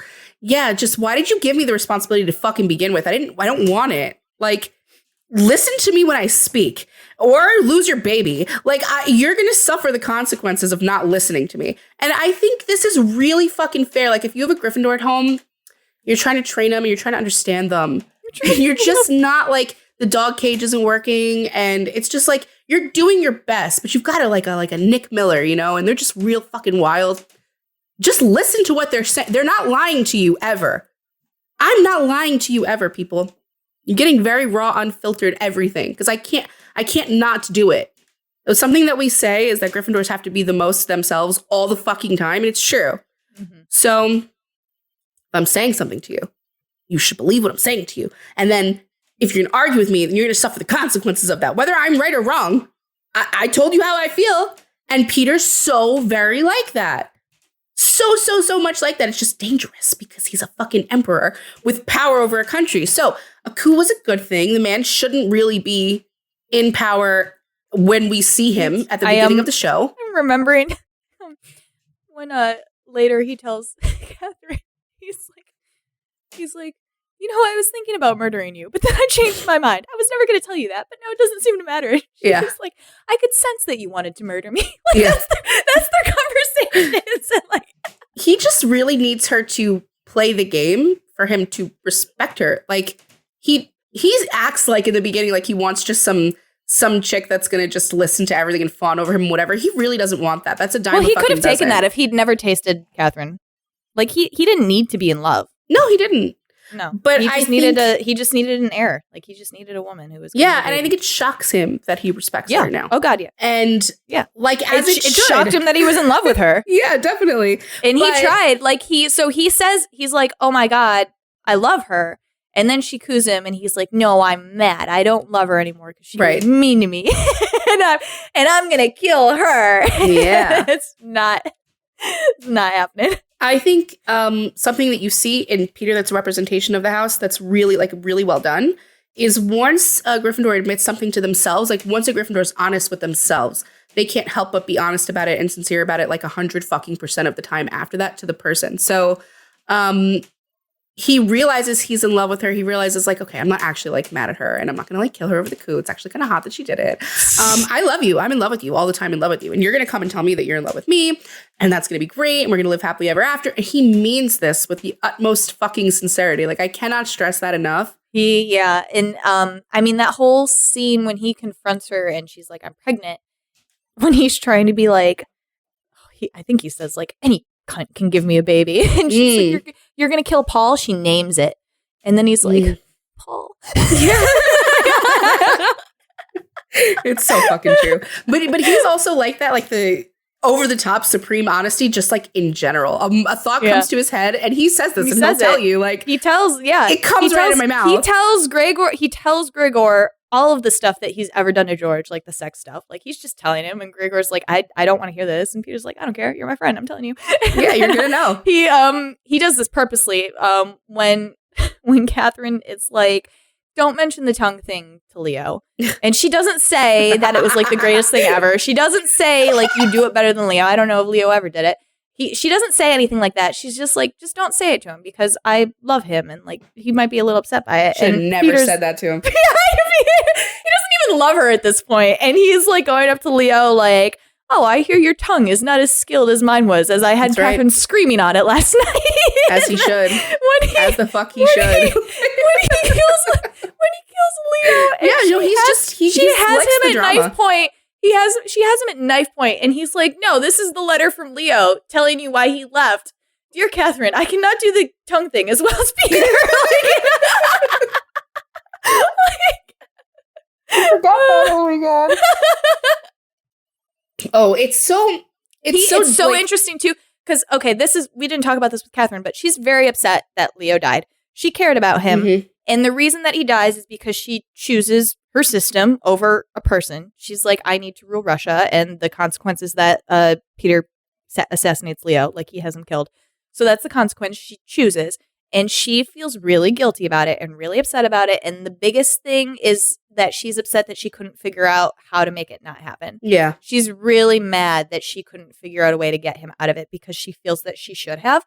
So she is like actually physically punching herself in the face to not allow herself to cry. One, because I think she sees it as a sign of weakness, and two, because I don't think she thinks she deserves it. This bitch was punching herself in the face, bro. Yeah, so she's punching herself in the face so she doesn't cry over Leo, and she's like having nightmares over it, and she's telling Peter over and over again, like, how much it upset her and that she will never forgive him for killing Leo. And Peter's like, oh my God, get over it. Yeah. We've all had people die. So much better than Leo. Like, why? What does it matter?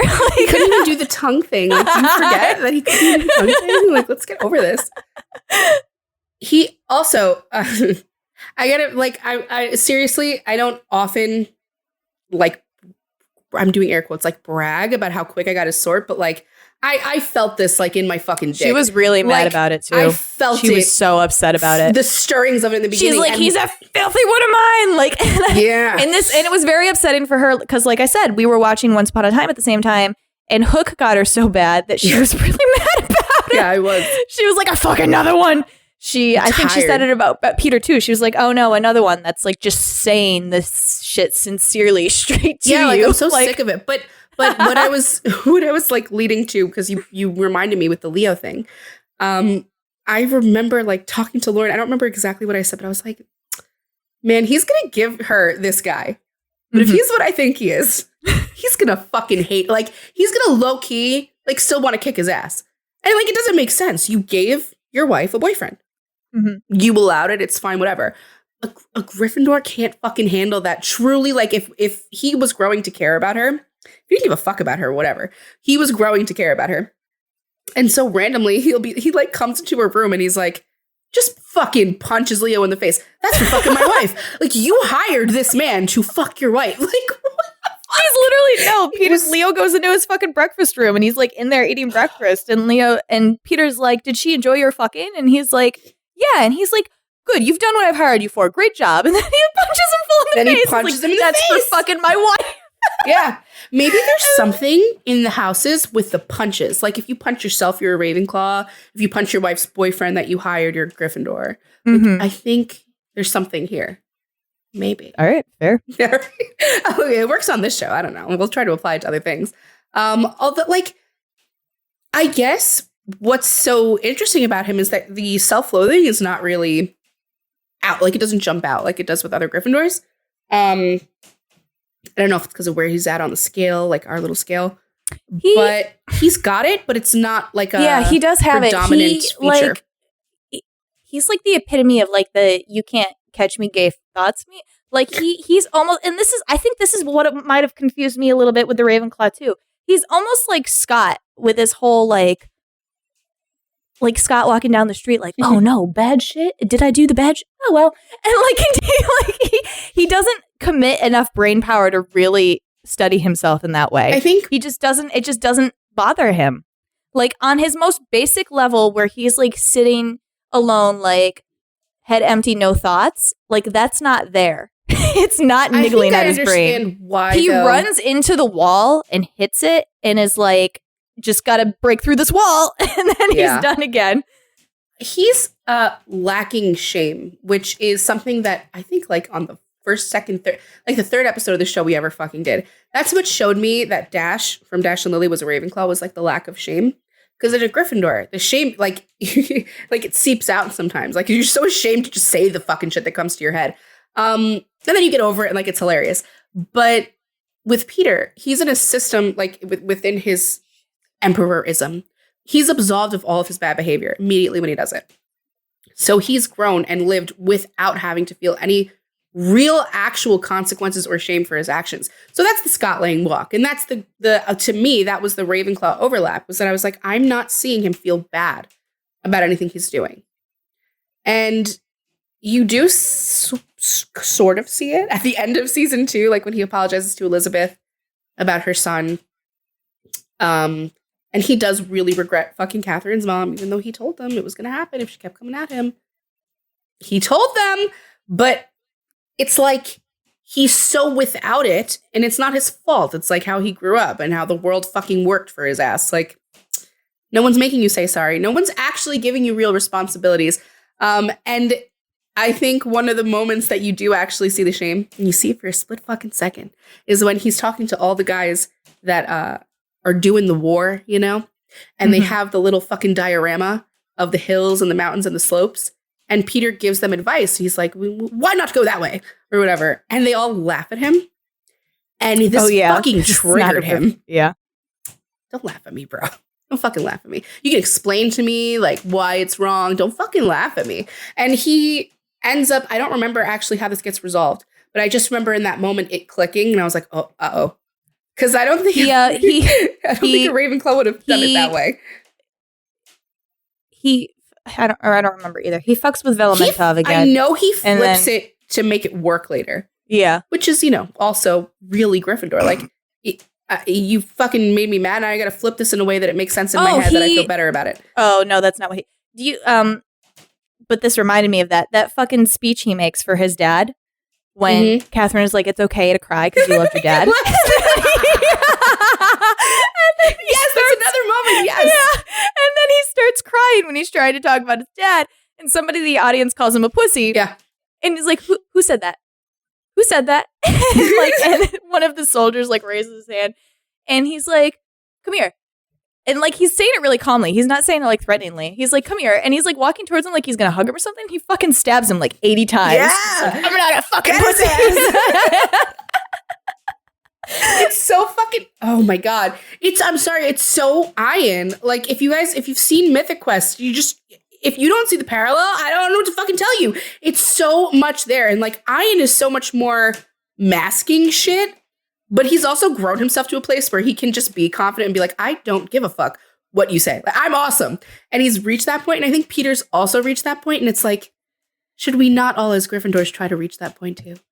Should we not all? I mean, I think he's still got a bit of a. He's got growth to do. He's still got the issues with his parents where he's like, well, I don't have the great after my name.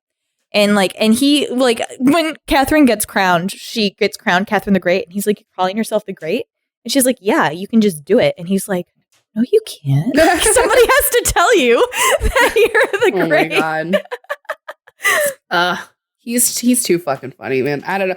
It's so fun when we sort a couple and then we review the relationship. I love that it's a Ravenclaw Gryffindor couple, it's so and I love funny. that the Ravenclaw's the woman because I think it's been the men with what we've had. Fucking always.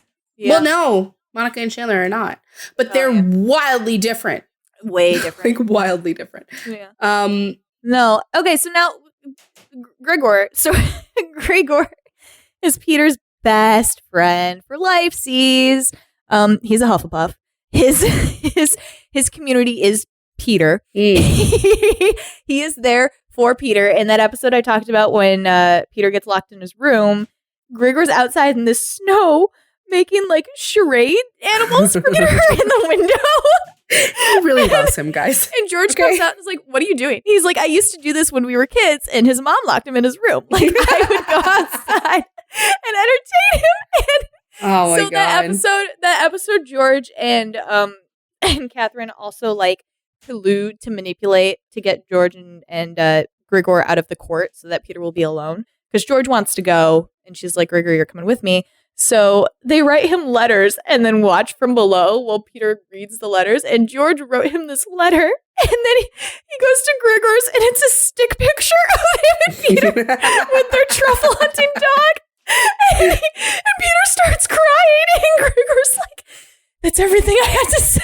I fucking can't. I can't stop.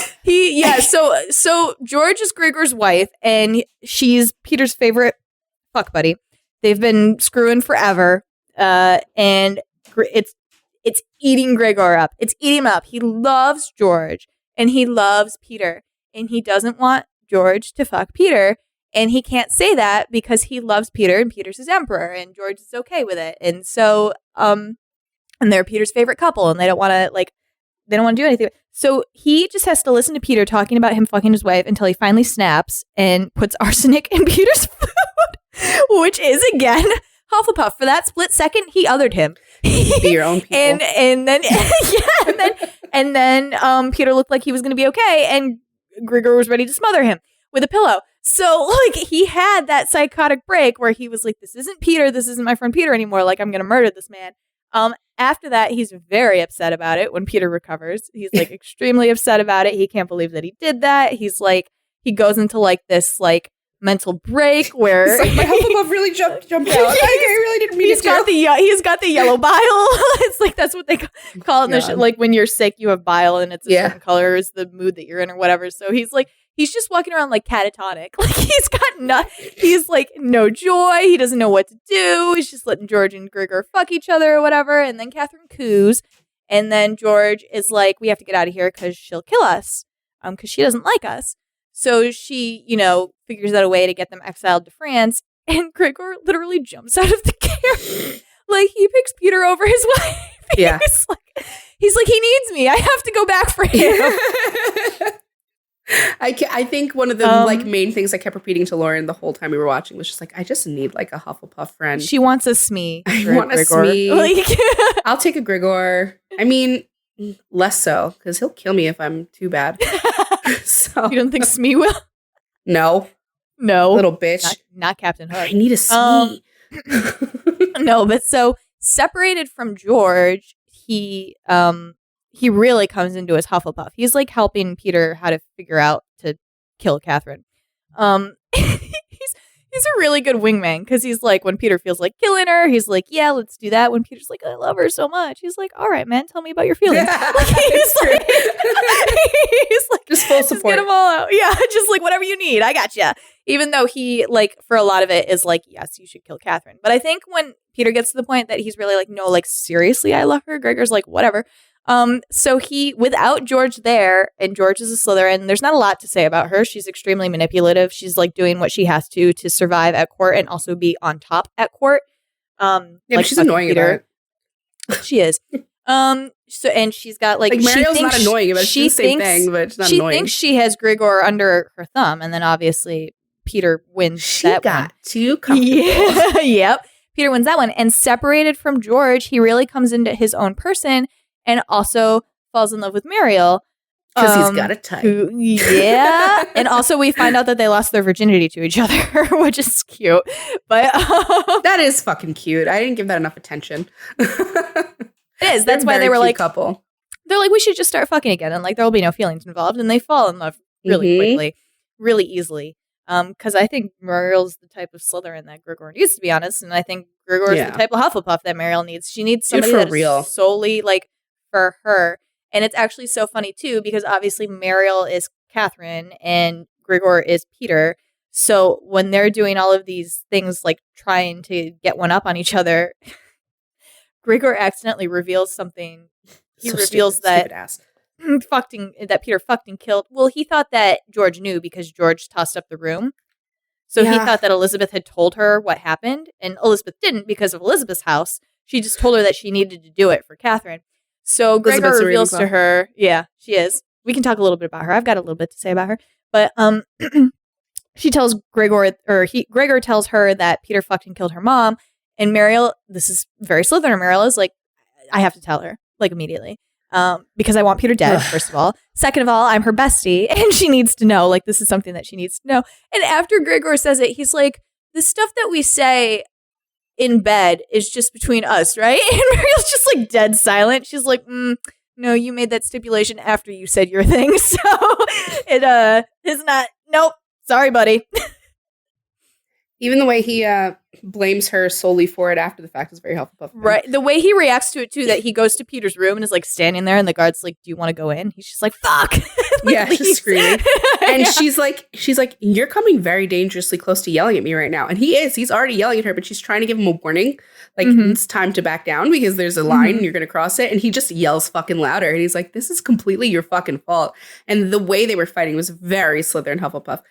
Yeah. God, this is scary. Also, we didn't talk about Marial at all. That her dad died, so and there was no heir, so Marial was just able to keep all the money without having to marry a man. Because the way that fucking old patriarchy works is that inheritance moves from male to male. So since there wasn't one, I guess Marial just got to keep the money. But then they found one. Her 8-year-old cousin is the heir. So she's like, well, fuck. Now I have to marry somebody, so I get the money instead of my 8-year-old cousin. And so she goes to Grigor and is like, hey, let's get married. We can declare George dead and we'll just get married and it'll be fine. Like, we don't actually have to be husband and wife, but we enjoy screwing each other and, I'll have my money. And Grigor's like, George is back, so we can't do that. And she immediately is like, okay, you can't help me. I got to go figure it out myself. And she's like interviewing men and then just ends up marrying her 8-year-old cousin. She's like totally like, all right, he can't help me with this. Bye. And then at that point that she marries her 8-year-old cousin, she goes and tells Grigor, she's like, so you have George here and I have this 8-year-old husband, but I don't see why we can't still be in a relationship. We've both got stuff. And Grigor's just like, yeah, we've both got stuff. We're equals. It's fine. It was so very Slytherin of her to be like, let's get married. It makes sense for me. Mm-hmm. She didn't consider it at all. And he's like, no, I can't because of these logistic reasons. Nothing to do with him. Like, she didn't ask if something you'd be interested in. She just came with an argument proposed and just expected it to be met with like, yeah, sure, I'll do that. Like, girl, you didn't even question, like, does he want, what does he get out of that? Like, she didn't, she was just like, what doesn't he get out of that? Like, it was so Slytherin. Oh, my God. I can't with y'all. It's your fucking house. Full of crazies in your own way. Anyway, Grigor is a Hufflepuff that I could be friends with, that I would enjoy. Yeah, he's fun. Could maybe even be in a relationship with him. Obviously, he does really well with Slytherins. Like, he's done the trial run. I could totally manage that. I'd love to have him as a best friend. Are you kidding? I know you would. Oh my God. But that's what I meant by like the George Grigor Peter dynamic is so funny because it's a Gryffindor, Slytherin, Hufflepuff. Yeah. Just like, it's you got I cannot stress enough that you just have to watch the show. Like, I cannot convey correctly the dynamics. Like, whenever Peter's on screen, I'm just staring at the screen because I can't miss any of it. Like, the dialogue is so smart and funny. It's really good. Yeah. I guess real quick we can talk about Elizabeth, who we said is a Ravenclaw, but do you have anything to say? You said you had quite a bit to say about her, so I was waiting for you to say No, I it. mean, I don't really like her. Just she's fucking not crazy. A Catherine. She was jacking she's herself not a off Catherine while looking Ravenclaw. at the statue of Peter the Great. She's Like, immediately I was like, oh, Ravenclaw. She's a woo-woo Ravenclaw. Yeah, Ravenclaw. she's training those butterflies to spell out words. She's like, I swear that they did it a second ago. Like, yeah, but in the way that you would like, they all have names. You would see you like her. a Luna Lovegood. It's very similar, but in a world where there's war and murder. Right. No, yeah, they have that kid, Ivan, who is the heir if Peter dies before they have their kid Paul. And the first, when Peter gets poisoned, they were like, somebody has to go kill Ivan. Or he's going to start gathering supporters and there's going to be a coup for Ivan. And Catherine can't do it. And Elizabeth comes out with this dead kid's body. And she was the only one visiting this kid. She, like, loved him in the way that she could. She cared for him. Like, she had a connection with him. She played his ass good. She didn't, yeah, but she didn't, like, I don't think she wanted to kill him. She did what she needed to do for Russia. But she came out and was like, since none of you pussies could do it, I slit this 9-year-old's throat. Like, you're welcome. It's that episode. She's just so good. She genuinely loves both Peter and Catherine, and she's very open about that to both of them. And while she is helping Peter figure out how to make Catherine fall in love with him, she's also advising Catherine on how to run the country. Mm-hmm. Catherine finally gets to the point where she's like, I know that you love both of us. You haven't been quiet about that. I need you to tell me whose side you're on when I kill Peter, because now I'm going to do that. Right. And she makes Elizabeth finally say, I'm on your side. Mm-hmm. So obviously, I think Elizabeth is also very Russian-centric in her system. Because she does say, I love Peter, but like Russia needs you. Like Russia needs to be fixed. Definitely. So she's at her core, I believe she's a strategist, and I think she has been from way before we've seen any of the characters on screen. I mean, she was the one who was writing with Catherine's mother about sending Catherine over and getting them married. So yeah, who knows what she knew. The way we said before that Catherine was like moving pieces around and she was strategizing and like in an unassuming way that people didn't immediately pick up on because everyone underestimates her. Elizabeth also does. She moves in the fucking shadows, bro. Like you blink and you miss her. And she's there orchestrating everything. She's even there when they're fucking, and she's orchestrating that too to try to get her pregnant. Like she's not interested in the little details. She's just like, just follow, just do what I'm telling you to do. Just do what I'm telling you to do, darling. And she says it in a way that it sounds so right. You just follow it. And the only person I think who she wasn't able to really convince that I noticed throughout the show was Catherine's mother. And that's because Catherine's mother had such a crazy agenda on her own. Like she didn't want to be convinced. But other characters are very malleable to her anything, to any of her arguments and it's because she's so funny. She's extremely sexual. Like she is like, ooh, interesting. Like, do you want to have sex later? But like everybody, she's like fascinated by that. And everybody's like into, like they're all like, okay. Because she's just living, bro. Like she gets a feeling and she goes with it. Yep. It's so cool. Like she's so interesting. It's very admirable, yeah. But she also has, the conversation with her and Peter after it's revealed that Peter knew that his mother killed her son is so very Gryffindor Ravenclaw because he finally admits fault and he sincerely means it. And he's like, I should have never told you. And he's also like, oh shit. You know, what he says is, if I had chosen to tell you, I would have done it in a way that was much more like sympathetic and like heartfelt than what I just did. Right. But he said something, and now I can't remember exactly what it was, that he was just like, something along the lines of, it doesn't make it any better, like at all. It doesn't, nothing can fix it or whatever. And I feel like another house would have very easily been like, oh, it's okay, it's okay. But Elizabeth was like, you're right. And they still hugged. And they just understood each other.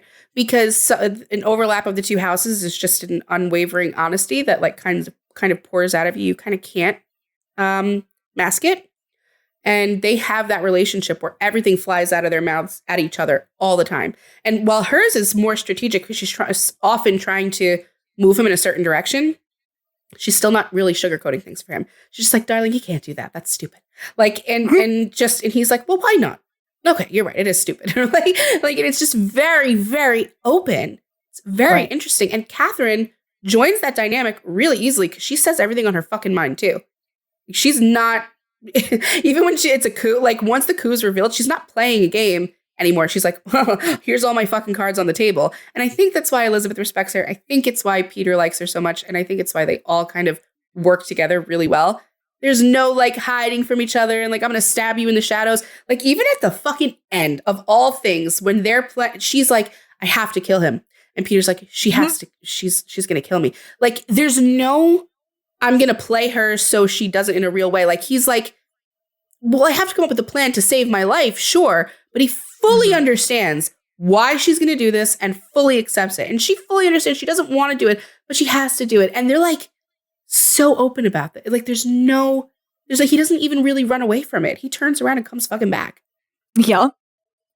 They're very much their houses. Very much. And that's what makes them so interesting as a couple. So I kind of hope those crazy kids make it, even though it's not historically accurate. Work it out. You can work it out. And also it was Elizabeth who convinced me to forgive Peter for fucking and killing her mom. So she's a real one for that, you know? Oh, I didn't realize you were upset with him. I was very upset with him for that. I didn't realize. Yeah, really mad. Lauren, I fully went to Catherine's side. I was like, yeah, she has to kill him. Kill him. Oh, well, I mean, I thought you were just doing that because, like, also the respect thing that Gryffindors have. I was like how you were, like how you were when Hook almost seemed like he wasn't going to kill his dad, and you were starting to get upset about it.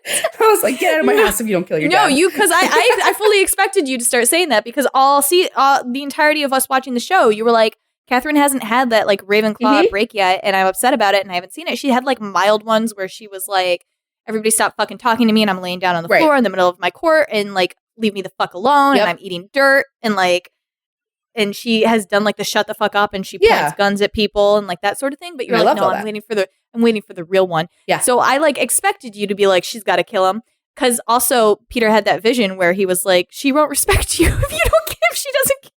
Dude. You won't respect. He has a vision of her talking to him.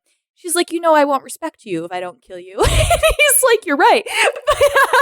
And Rachel was like, exactly. Yeah, so she's talking to I didn't realize him. you were. Yeah, I didn't realize you were. No, fake her is talking to him. It's his subconscious in her form talking to him. So I didn't realize that you were like seriously mad. I thought you were just doing your whole like Gryffindor like retribution, waiting for the Ravenclaw break. Nope. She has her Ravenclaw break with the Ottoman king. No, I stabs a knife through her hand, and then she fucking loses her shit and murders him. No, it took me a while to like really genuinely love her as a character, because I was like, come into your own. I know you got that crazy in you. Let's go, let it out. And by that point, she was fully fucking like, oh, it's over. I'm gonna murder you all. And I absolutely just fully supported that. But the reasoning behind it is extremely fucking valid. And I don't like a cheater, and I don't like a liar. And he did both to her in the worst possible way. So for me, it would have been really difficult to forgive that. And at that point, I didn't really care if he got stabbed in the neck. I was like, okay. I mean, he fucking earned it. Like, that was pretty goddamn bad. How do you come back from that? And then Elizabeth went on this whole goddamn speech. And I was like, damn, you're right. Let him live. You're right. I was so easily converted, in my opinion. But still, in that entire thing, I'm completely on Catherine's side. Like, at this point, if you genuinely ask my opinion, if she wanted to take him out, she has every right to. Every right to. Yeah. I just hope she doesn't, because I enjoy them together. But she has every right, and should have done it. She should have done it. But she did She did. She thought she did. She killed the guy that was his cousin. Who the fuck is that guy? No, it's so that's Pugachev, and he's one of his lookalikes, and he's his best lookalike. Right. He's not related to him at all. He just looks the most. So she like fucking him. stabs him. It's a joke that they have all season where he's got lookalikes, and they like send them out to see if Peter would get killed if he goes somewhere. Yeah. And although the lookalikes die, and Pugachev is the one who looks the most like him because it is just Nicholas Hoult, and he can't die is the joke. It was fucking amazing. And actually, Pugachev is a real person who has a significant part in Russia's history, and I don't know if they're going to actually do it or if they're just throwing names at the wall because they can. Yeah. I know. I just really enjoyed that moment of her stabbing Pugachev because, like, in an actually serious way, she does it and immediately fucking feels so much pain over it. Yeah. Like she hates that it happened. Well, she regrets it. Like this is the thing with Catherine too that she does so many times. Emotionally, she doesn't want to do it. Logically, she knows she has to, and she's just really, really upset about it. Yeah, but it was great because it actually solved, to me, it resolved both of their fucking problems, right? She was like, I have to know that I have this in me. I have to know that I'm able to carry it out and that I can do it. Boom. She proved that to herself. He had to see that she would do it too.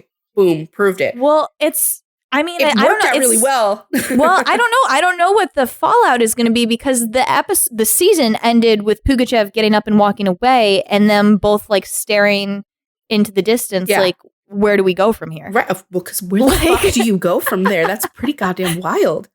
But I don't know, dude. I am hoping that they find a way to keep him alive. At least until the end of the show. Like, if you want to kill him in the last episode, all right, whatever. But like, keep it. He's too good of a character, and I love him. I don't know how. I don't know how this show the way that it is. I don't know how it could be done without him. I really don't.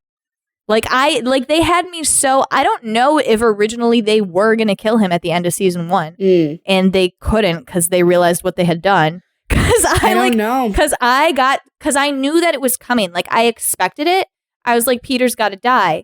So I was waiting in the finale and I was really upset about it. I was like, I don't want him to though. Yeah. Yeah. He's obviously like, you really can't get rid of him and continue. Guys, Nicholas Hoult is so good in this role. Like I can't even. He's phenomenal. And it's not limited to this either. Like I just watched him. I mean, I don't know that I've seen him in anything else. I know you saw him on The Menu. When I tell you he was an unhinged weirdo on The Menu in a completely different way and also just as believable. He's really good. And Elle Fanning. Yes. That's her sister. I was like Dakota Fanning. Yeah, it's Dakota's sister. I showed my age. Elle Fanning is really fucking phenomenal as Catherine too. Like really good. She is. And she just what a perfect face for this role. They make her, I know. I was like her skin is so creamy and she's got the natural blush. I don't understand. She's goddamn perfect. I want to see more of them. So it's coming back. So yeah, May 12th, season 3. I don't know how many seasons they plan this show to be, or if they're just riding the wave till they can't anymore. But they can ride it. I will follow. I really enjoyed it. It was a fun ride. So I liked it a lot. Next time. Do you know? No. Have you paid attention to the schedule? Not at all. You never do. We're doing the Winchesters. Yeah, so I gotta watch We're going to tell you all and be vindicated in our sorting for John Winchester that we knew before this show and everybody was mad at us and told us that we were crazy and wrong. And I'm here to tell you that when the pilot of the Winchesters came out, I got apologies. Well, we'll put a lid on that so we don't actually say what it is. But if you listen to us and you know John Winchester, you can probably figure it out. Probably. That would be holy grail. If you sort him correctly, you're graduated. You get to graduate. You graduate? Yeah. You get to. Yeah. I guess there's a couple characters. Maybe we should have said that about Peter too. Should have said that about Steve Rogers. Oh, yeah. Yeah. That's top fucking tier. Mm-hmm. All right. So next up is the Winchesters, and I'm going to spend next week binge watching, and feeling really validated in my sorting. Me too. So I might have to go back and watch some of Adult Mary in season 12 too. Oh? Yeah. Oh my God. There's so much content. I know. Shit. I know. That's why I was like, what this episode originally was supposed to be was Rowena Crawley and Chuck.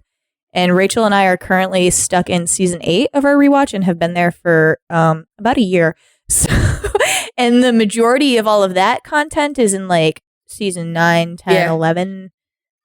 I mean, Crowley and Chuck have some season 4, 5 stuff, but yeah, for sure. It really gets heavy in 9, 10, 11, 12. Yeah, so we'll be back with that another time. Eventually. In the meantime, we have a lot of shit coming up that we really are going to need to divvy up our time correctly and in an intelligent way. Gonna do Guardians of the Galaxy when that comes out for our episode after the Winchesters in May. And then our second episode in May will be Gilmore Girls with Trisha. And I've reminded myself that I should tell Trisha. She knows she's on an episode this year, but I don't think we gave her the dates. We'll let her know. We'll give her a nice week. Unless she listens to this, and then she'll know from this. Oh, Gilmore Girls. I can't wait to be so insanely upset about Rory. Because I know I'm going to hate her. I'm just warning you all right now if you're a Rory lover. I think everyone hates her. Okay, good. Pretty sure. Good. But who knows? Who knows? So I hear that everybody loved Lorelai, and as they've grown older, they realize that she's not that great. Yeah. I still really love her. If you can count on me for one thing, it's to have the unpopular opinion. So I have a feeling what house she's into. I don't know anything about her, so can tell you. I just know she's played by Lauren Graham, who I think I watched that while I was pregnant, and after I found out I was having a daughter, and I was like, I want this. Like, I want to be like this. And I would never know. Like, you girl. She does some things, but anyway, we'll get there. Okay. Hope you enjoyed, and we'll probably be talking about this show again on other episodes because we can't help but like spout off about random things we're when watching it's happening live, season 3. So you'll probably hear our opinions. You'll hear in that segment of the show where we're not talking about what we should be talking about, like the first 17 minutes of this episode. In the last 20, yeah. I don't know how much she's gonna leave in, but we'll see. This is a shorter. Well, no. It's a pretty impressive amount of people that we sorted in this amount of time. I'll tell you that. I know. Are we gonna put them all on the title card? I don't know. I'll see. Definitely Peter and Catherine and Grigor and Marial. Just put them all on the box. I don't know. I'm gonna put George or Archie. Yeah. True. Orlo is a Hufflepuff. Yeah. And Velementov's a Ravenclaw. Just letting y'all know. His system is war. When he doesn't have war. Oh my God. It's coach with coaching all over again. Yes. You know, we get called the literal house, but look at some of these motherfuckers. I know. That they're just people like, I don't know what to tattoo on myself for my Dean Winchester tattoo. Like, everything about him is so literal. Like, a car, a piece of pie. Like, yeah, okay. Get one for Coach. Just a basketball. God damn. A jacket with Coach on the back. He'll cry over it. Coach. I miss New Girl. All right. I know. Thanks for listening. Catch you on the next one. You can find us on Apple, Spotify, Google Podcasts, wherever podcasts are sold. Go on Apple and rate us 5 stars. We haven't had any in a while. We love stars. We hoard them. We collect them. We're like dragons. Rachel has been making me read fairy books, and now that's the age I'm in, the era I'm in. Akatar? I feel like we should. I was gonna. It's supposed to be a show though, so should we wait for the show? No. What? I've heard very disturbing news about casting. Well, but the casting shouldn't do anything to the characterization. Shouldn't do anything to the characterization. I think Taylor Swift just started playing. You guys hear it? No. That's fucking creepy. Just started playing. Anyway, we haven't done a book series yet. There was some talk of maybe doing Red, White, and Royal Blue when that was a huge thing a couple of years ago, but I wasn't a huge fan. Oh, the movie's coming out, but I haven't heard good things about the movie. Everybody who loves the books is really upset about the movie. If they fuck up the casting, Court of Thorns and Roses, yo, bro. Just say Akatar, okay? I don't. It's too many. Too many. The Court of Thorns and Roses is what it is. The series. If y'all want to read some fairy smut. If they fuck this up, I'm gonna be very fucking upset. There's only one person that could fuck up that I would like. I'm not watching this. If they fuck up Tamlin, I don't care. That's the one. That's the one. Do you guys the only know one they the need show? to do? They only need to do one. You know, they only need to do one. His name is Jacob. Okay. You know Euphoria? Yeah. You know the big tall white guy on Euphoria? Maybe. Nate. I don't know their names. I would like. Well, Google him.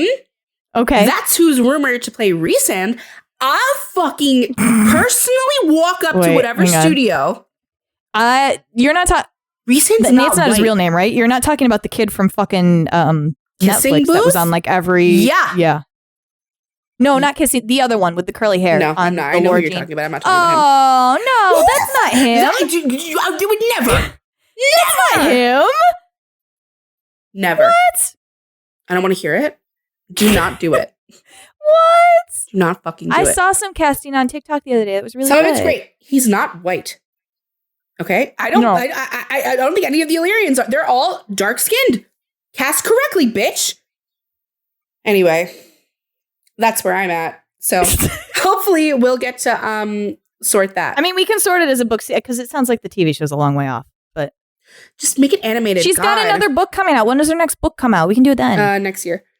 Okay. Well, we don't have any room on the schedule. I also have to read all the other series, all the other books in this series. Oh, I'm going to read the Glass Throne. Yeah. That's on my list.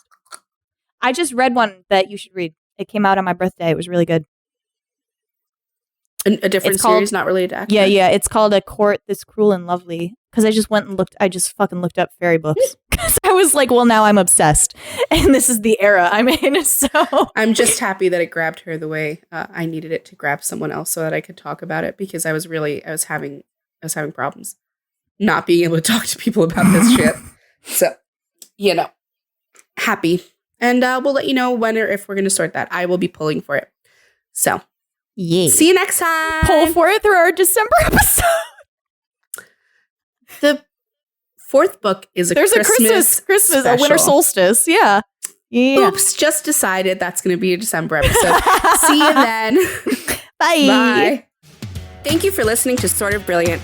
If our sorting choices inspired any rage or excitement, we'd love to hear from you. We're open to feedback, suggestions for characters to sort, and solid counter-arguments with citations. Never forget your citations.